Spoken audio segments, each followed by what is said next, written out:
Alam nyo mga kababayan, etong nangyayari ngayon, hindi na ano, nagiging kasing baliw na ni Sara Duterte ang mga supporters niya. Nagiging ano na, nagiging kasing baliw na niya, nagiging tuliro na. Oo. Nahihilo, nalilito. In fact, mga kababayan, etong isa, gusto ng ano, inciting to sedition yata na kaso.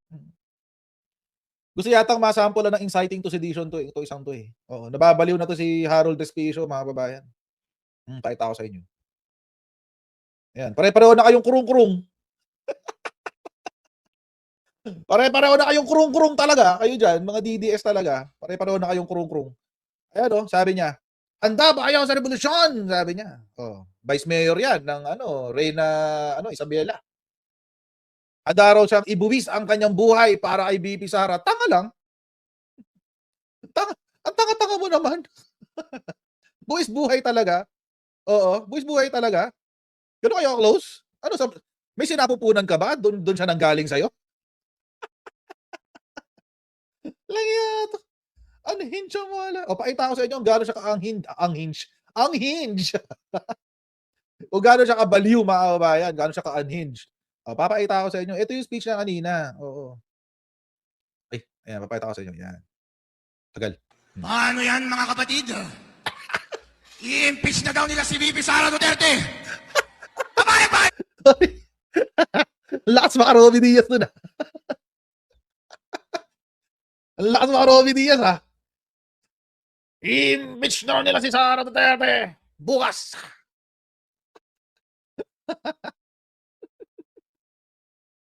Yan ang gusto ko. Lumalaban.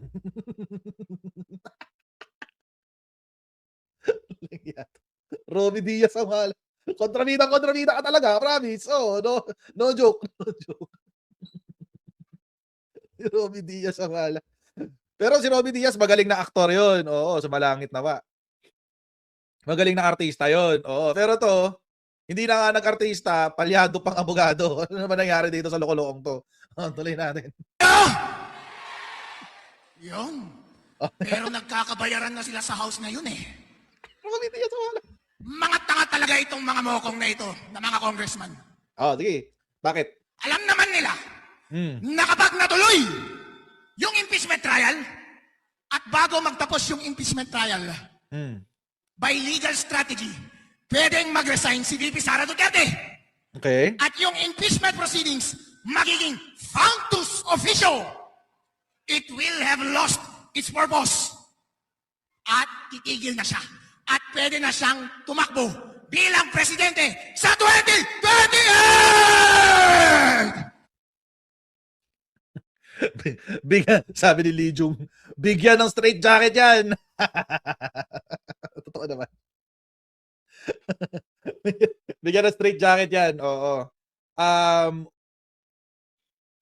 Trying hard na nga siya magpaka-Romy Diaz, trying hard magpaka-cool, trying hard magpaka-relevant, mali pa yung sinabi. Abogado naman siya eh. Pero again, mga babayan, ulitin ko lang, no? At paulit-ulit ko na ho itong sinasabi para lamang din for context. Itong mga abogadong DDS, alam nila na mali yung sinasabi nila. Alam nila yun. Alam mo nila na mali ang sinasabi nila, pero bakit sinasabi pa rin nila yan? Bakit binabanggit pa rin nila kahit alam nilang mali? Kasi mga kababayan, kailangan ng moral support ng mga supporters ni Duterte. Kailangan nila ng panghahawakan kasi pag wala nang pinanghawakan, malalagas. Malalagas. Wala silang panghahawakan eh. Tama ba yung sinabi ni pangalan nito? Ni Respicio na ang solusyon lang ni Sara Duterte diyan, quote unquote legal strategy, mag-resign. If it is that simple, bakit hindi ginawa ng mga nauna? 'Di ba? O baka may magsabi diyan, bakit yung kay Erap nag-resign lang siya, hindi na natuloy yung impeachment? No, mali kayo diyan. Bakit hindi natuloy yung impeachment trial? Hindi siya natapos. Kung tutuusin mga kababayan, hanggang ngayon pending pa rin yun. Pero dahil sarado na siya, dahil wala na, tagal na nun eh. Na-accomplish na yung dapat ma-accomplish. Kung tutuusin, hindi naman natapos yung impeachment ni Erap Estrada. Bakit? Balikan niyo yung history niyo, anong nangyari? Nag-walk out, di ba? Nag-walk out yung prosecution. Dahil sa gitna ng impeachment trial, nagpalitan ng Senate President. Di ba? Sa gitna ng impeachment trial mismo, nagpalitan ng Senate President. So, hindi natapos. Nag-walk out eh. Diba? So, hindi ho talaga natuloy yung kay Erap. Kaya ho, hindi ho nagkaroon ng determination on whether he can still hold public office. Kasi nga, wala eh. Tapos na eh. Naantala nung walkout. So, mga kababayan, technically, yun ang dapat ngayon iwasan ng prosecution. Huwag kayo mag-walk out. Tapusin nyo. Kung sakali man. Oo. Kung sakali man. Patapusin nila hanggang sa kahuli-hulihan. Kasi ho, dalawa ang de-decision na ng impeachment court. Dalawang aspeto ng posisyon. Oo. Kasi ho, nakasulat ho kasi yan sa ating 1987 Constitution, Article 11, Accountability of Public Officers. Nakasulat ho yan dito. The Senate shall have the sole power. Okay. Tapos, yan. Article 3, Article 11, Section 37. Ano sabi? Judgment or yung desisyon, paghuhukom. Judgment in cases of impeachment shall not extend further than removal from public office. Ayan, dito lang tinapos. Oo. Dito lang tinapos ni Respicio yung kanyang pagbabasa siguro ng Article 11, Section 37. O hanggang removal of public office lang. Kaso, may kasunod, di ba? Anong kasunod ng removal from public office? Anong katagayan? Anong salita yan? End. Kasama. And disqualification to hold any office under the Republic of the Philippines. Abogado pa naman. Pero sinungaling. Abogado, pero ginagawang tanga ang mga Pilipino. Dalawa yan, no? So, kapag nag-resign si Sara, mutin academic na to. Mutin academic na yung removal from public office. Nag-resign eh. Di ba? Nag-resign eh. So, ano ba punto niyan? Wala na. Functus officio na nga. Di ba? Kung hanggang dun lang ang purpose ng impeachment, kung hanggang removal from public office lang. Kaso nyo, mga kababayan, meron po kasing kasunod. Disqualification to hold any office under the Republic of the Philippines. Kaya po, mga kababayan, kahit mag-resign si Sara Duterte, it will not affect the impeachment proceedings. Kasi, dalawa ang pinagdidesisyonan eh. So, kung yung impeachment, functus officio na doon sa una, yung removal from public office kasi nag-resign na, eh meron ka pang isa. Disqualification. So, dapat itinuloy. Actually, dapat hindi nag-walk out yung prosecution. Dapat tinuloy-tuloy nila yun. Sayang nga eh. Para tapos. Para malinis. Para talagang hindi na makakaupo si Erap Estrada. Oo. Cannot be. Kaya maliho yung sinasabi ni Harold Respicio. At kung may reklamo ho siya, o di mag-file siya sa Supreme Court. Kasi wala pa naman tayong jurisprudence on this eh.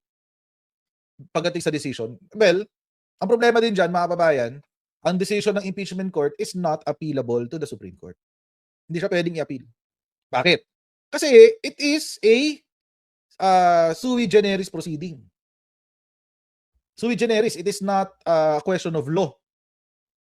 It is a political question or policy. Kaya political because of policy. Doon ho nanggaling ang salitang politics. Oo, sa policy. So hindi yan wala yan sa ng Supreme Court. Hindi mo pwedeng i-apela ang desisyon ng impeachment court. Let's say sabi ng impeachment court, o sige, absuelto si Sara Duterte, blah blah blah. Tapos yung mga prosecutors biglang pupunta sa Supreme Court to apela. Cannot be. Cannot be. Hindi pwede yun. Kapag the opposite is also true. Kapag na-convict siya, na-remove siya sa office at saka disqualified siya, hindi rin siya pwede pumunta sa Supreme Court para i-apela yun. Wala, cannot be. Sorry. Pero mga kababayan, isa ho yan sa unang katangahan ni Harold Respicio. Meron siyang pangalawang katangahan na sinabi. Ito yun. Kaya ang tanging dahilan lamang kung boboto itong mga congressman na ito sa Monday para ipasa yung articles of impeachment para sa Senate, ay dahil nabigyan sila ng pera. Sige na lang. Ngayon, kung Sige na lang. ipagpapatuloy nila na hindi talaga nila patuloyin na maging presidente o tumakbo bilang presidente si VP Sara Duterte, papayag ba kayo? Papayag ba kayo na mamuno sa atin ay yung mga kurap na mga nasa Kongreso? Si Sara nga yung korap eh. So anong gagawin ninyo? Si Sara nga yung korap eh. Demokrasya na natin ang nakataya. Ang essence ng demokrasya natin ay taong bayan ang mamimili ng mamumuno sa kanya. Okay. Pero kapag pinigilan tayo ng iilan lamang na miyembro ng House at Senate at puro kurap pa, papayag tayo! Katangahan na naman yung sinabi na yan ni Harold Respicio. Mga babayan, tama naman ho yun. Ang essence po ng demokrasya is the people. Oo, because the Philippines is a republic and a democratic country. Democratic meaning ang taong bayan ay may karapatan magsalita sa kung saan gustong papuntahin, kung saan direksyon gustong dalhin ng Pilipino ang bansa. Yun ang demokrasya. Ang republika naman, ibig sabihin, ang kapangyarihan ng gobyerno ay nanggagaling sa taong bayan. Ngayon, mga kababayan, sinasabi ni Harold Respicio na dahil daw i-impeach si Sara Duterte ay tinatanggalan daw ng choice. O tinatanggalan daw ng choice ang taong bayan sa isang mamumuno. Ang problema dyan, mga kababayan, first and foremost, hindi lang naman si Sara Duterte ang potentially na magiging kandidato. Hindi lang naman si Sara Duterte ang kandidato eh. In fact, si Rapi Tulfo nga, match na. Tabla na nga sila ni Rapi Tulfo eh. Tapos si Leni Robredo, humahabol na. Wala pa dyan yung Manuko.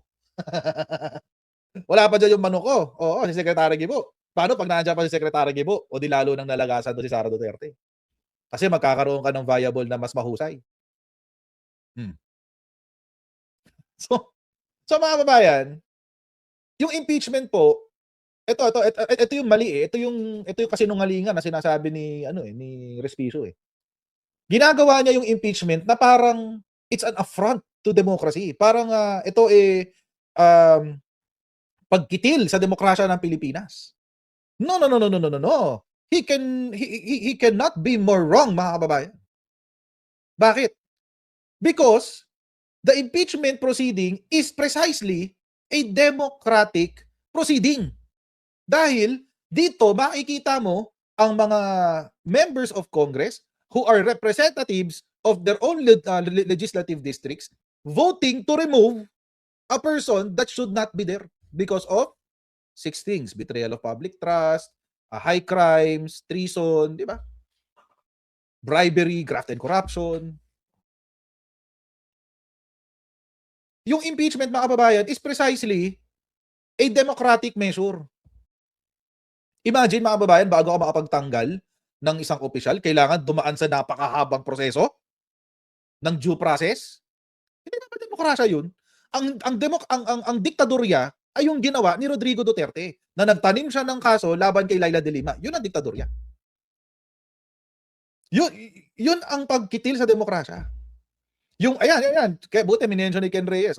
Yung pagtanggal kay Karandang, yun ang pagkitil ng demokrasya. Bakit? Dahil pinigilan ni Rodrigo Duterte yung accountability measure laban sa sarili niya.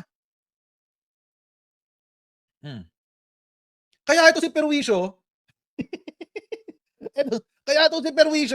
ewan ko sa kanya kung ano sasabihin niya, tinanggalan kayo ng presidente na gusto nyo. Yun lang. Pero kasi, you don't represent majority of the Filipinos. You don't represent 70 million voters. You represent pinakamalaki, 300,000.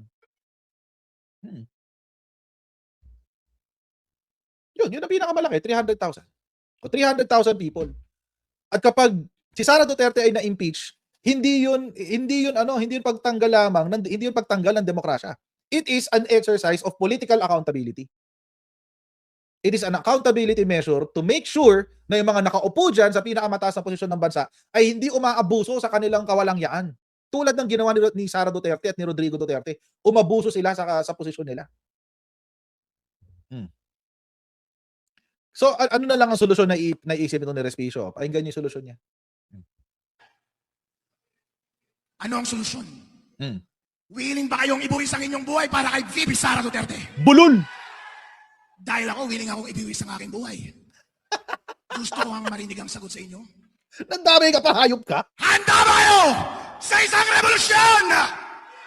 Ayan na. Oh. Handa ba kayong ibuwis ang inyong buhay para kay VP Sara Duterte? Parang ring Kaya mga announcer. kasama, Ano? tat- Mauna ka na. At mukhang mauuna siya, mga kababayan. Mukhang mauuna si Harold Respicio. Kasi yung salita na yan, mga kababayan, sabi niya, handa raw bang magrevolusyon? That can be interpreted as inciting to sedition.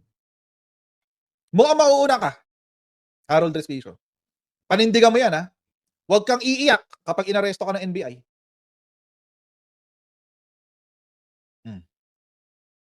Huwag kang iiyak. Huwag kang magsasabi na sinusupi lang karapatan mo, ha? Kasi yung sinabi mong yan, nagtawag ka ng revolusyon. Punishable under Acts number 2. Incite others to the accomplishment of any acts which constitute sedition. Ano yun? Instigate others to cabal and meet together for unlawful purposes. Revolution, essentially, is an unlawful purpose. Incite rebellious conspiracies or riots. Disturb or obstruct any lawful officer in executing the functions of his office. Inciting to sedition, tuboy. Lead or tend to stir up the people against the lawful authorities or disturb the peace of the community and the safety and order of the government. Pasok ka sa inciting to sedition, boy. Total naman, abogado ka, baka kaya mo nang ipagtanggol ang sarili mo. Di ba? Ang masama pa doon, mga kababayan, kinwalify pa kasi niya. Sinabi niya, handa ba kayong mamatay para kay Sara Duterte? So nag-i-incite talaga siya ng revolution, which is a bloody revolution. Mamamatay. Handa rin mamatay eh. May gustong mamatay. Supreme Court, baka naman gusto niyo ng anong to, sampalin na ng disbarment tong batang to. Kasi para sa aking law student, ang pangit na may example yung abogado na ganyan. Baka lang naman. Korte Suprema. Nakakaya naman sa'yo eh. Baka pwede makiusap. Diba? That's inciting to sedition, mga kababayan. Hindi mo maitatanggi to. Tatandaan ko kayo dito sa Mindanao. Kaya mga kasama, tatandaan ko kayo dito sa Mindanao. Buhay! Sagot. Gusto ko ang marinig ang sagot sa inyo. Handa ba kayo sa isang revolusyon? Diba? Nag-i-incite ng revolution. Tapos tinatanong pa, handa ba kayo mamatay para kay Sara Duterte? Dahil ako, willing akong ibiwis ang aking buhay. Gusto ko ang marinig ang sagot sa inyo. Baliw, men.